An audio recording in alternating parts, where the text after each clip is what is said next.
Well, this morning there's another step forward to the Education Savings Account Bill, or SB2, which passed the House yesterday morning. Yeah, it would allow taxpayer money to help parents pay for private education. Next up, the Senate and House will have to meet to work out the differences between their versions of the bill. Now, here's what the House's version of that bill includes: a $1 billion spending cap for the ESA program over the next 2 years. Students could get upwards of $10,000 per year for private school tuition. That number is tied to 85% of the average public school student funding, so it could change over time. Also, up to $30,000 would be given to students in special education and up to $2,000 for homeschooling. And they will now go into committee with the Senate. And then they will get together and discuss some things. If it's changed at all, which I don't believe it has much. Well, Governor Abbott has been a strong supporter of this bill and called it a priority for this legislative session. CBS 19's Will Riddell spoke to those who've been monitoring the bill's progress this time. Governor Greg Abbott's push for a school voucher program in Texas is now one step closer to becoming a reality. Early Thursday, the House voted 85-63 to pass Senate Bill 2, which would create education savings accounts. These are also known as ESAs. This would allow parents to access up to $10,000 in taxpayer funds to help pay for their child's private or homeschool education.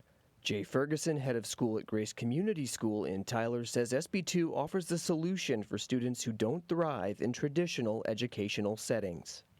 You know, one size doesn't always fit all. Some kids don't always fit within the system, and so parents need the right to choose the school for their children. And school choice initiatives like the ESA bill in SB2 provides opportunities for parents to choose the right school. State Representative Cole Hefner, who voted in favor of SB2, echoed Ferguson's sentiment, noting that every child learns differently. Hefner also pointed out that families often have children in different types of educational settings.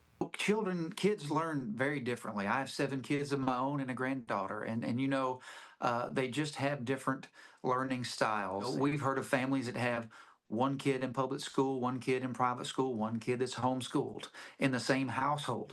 Hefner doesn't anticipate SB2 negatively impacting public schools in his district.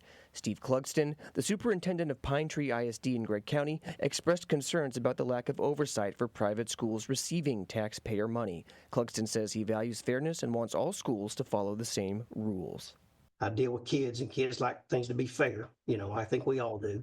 And, you know, so I'm like, you know, if we all play by the same rules, then that's, you know, that makes life a little easier in my opinion. While SB2 still faces a few hurdles before it becomes law, Governor Abbott has made it clear that he will sign it swiftly if it reaches his desk. In Tyler, Will Riddell, CBS 19.